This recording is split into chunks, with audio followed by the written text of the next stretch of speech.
So before we knew it, Andy and I were descending, and it was a little bit bumpy. The air got a little bit turbulent coming into Bermuda. It was absolutely beautiful.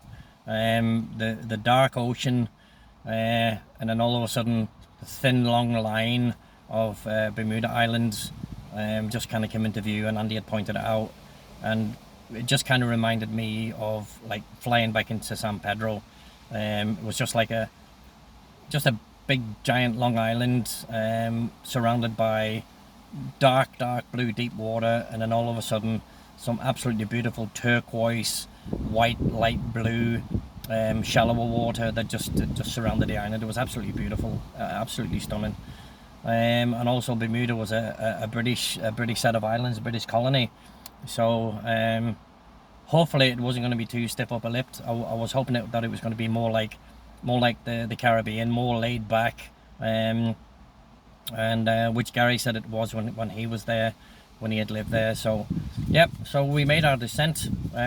We basically flew, I think it was about 8,000 feet the whole way there. I just had my nose stuck in my book just to pass the time. I think the novelty of sitting in Andy's aircraft and having my face glued to the window, just looking at, trying to spot everything, I just kind of got into more of a comfort zone of, oh, okay, we're flying, and we'll get there when we get there, type of thing. So we flew into, basically the airport was called LF Wade International Airport. The runway was actually quite long. I was actually quite stunned at that. Andy let me take it down. He spoke to the tower. Andy let me take it down and land, and it was a nice landing. There was a bit of a choppy wings to and fro, but I got to the point where I was quite comfortable with landing Andy's aircraft now, and flying in it quite so long. And Andy gave me a thumbs up, which was really good. Andy took over, and we basically taxied in and came to a stop, and there was two Caribbean guys, two black guys came out to meet us, and they pulled us in, they called us in, and Andy got the plane turned in, and the guys came over and they put two wooden blocks under each wheel to stop us, and also they tied the wings down, which was pretty good. They just clipped under the wings and clipped into the ground, and Andy was happy enough for that. So Kitty had slept the whole way, which was great. And as soon as we touched down, I could hear her kind of like meowing a little bit. I think the bumpy ride kind of spooked her, but she was happy enough, and we got out. Once we were given the all clear, and we just stepped down, and Andy shook hands with the two guys. I think they recognized him from the year or so that he'd been out before. I shook hands with them, and I gave them a $20 tip each. I don't know if that was customary, but I was kind of happy to be on the ground, happy to be somewhere new, and it was just absolutely sweltering, even in September. It was very, very hot, and these poor fucking guys, they were standing there with fucking big dark blue, thick, heavy coveralls on them, and Wellington boots. And but you know, obviously being born there, probably they were just used to the heat, which was really good. So Andy had hired a minivan. He'd hired a van, as far as I can remember. He'd already pre-hired that, pre-booked that, and prepaid for that. Andy knew the company. I think it was Avis. I think the company was Avis back then as well. So I mean, this is 30 years ago. So Andy and I spent about 25-30 minutes unloading all the gear, the tanks. We had actually had 25 scuba tanks in the plane, which was pushed up to the back of the seats. Everything had to be put in and balanced, otherwise you know, things could roll and your plane could take a dive.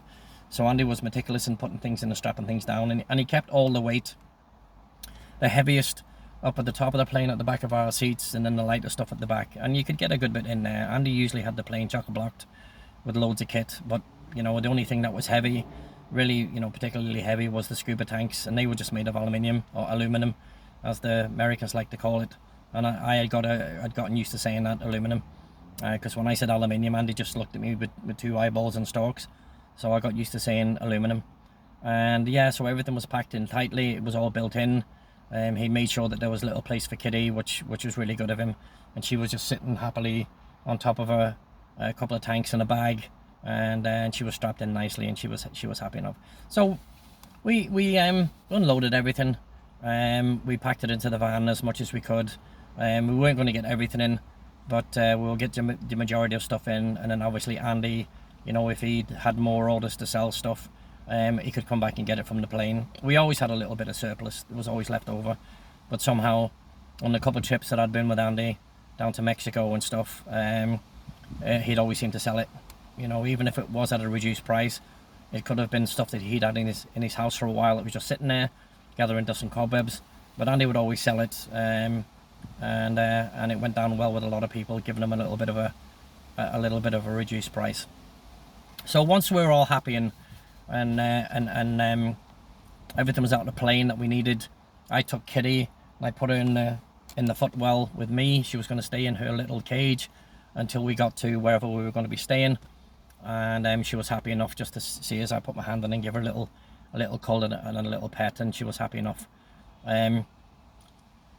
We then crossed the causeway, which was basically a bridge that went from, because we flew into St. David's Island, which was kind of separated from the main island, as I remember, and there were several other little small islands, St. David's, up around, that were all kind of attached by little bridges.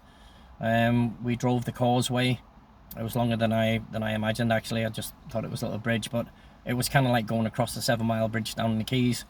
We crossed the causeway and we got onto the main island, and I think the whole flight was about 6 hours and 20 minutes. I want to cover that. I think 6 hours and 20 minutes. It was a bit of a headwind. So we drove down to a place called Flats Village, and back then the island was a lot more sparser than it is now. I looked on the island recently, and fuck, you know, there's hardly a space where there's not a building. Golf courses now, parks, and back then it was like a little Caribbean island. It was nice. There wasn't as much traffic on it as there was when we went. So we stayed at Flats Village, and I can't for the life of me remember. It was like a little B&B. I can't for the life of me remember what it is. My head's a bit foggy these days, but it was absolutely lovely. And the people were English. They were British, and of course they had, you know, Caribbean people working there for them, cooks, waitresses, desk staff. There was also, you know, English waiters, waitresses, you know, so it was nice. It was a nice place, and it wasn't expensive. I think when we stayed there, it was something like $20 a night, and Andy had planned that we would be there 3 or 4 days, 4 days at the max.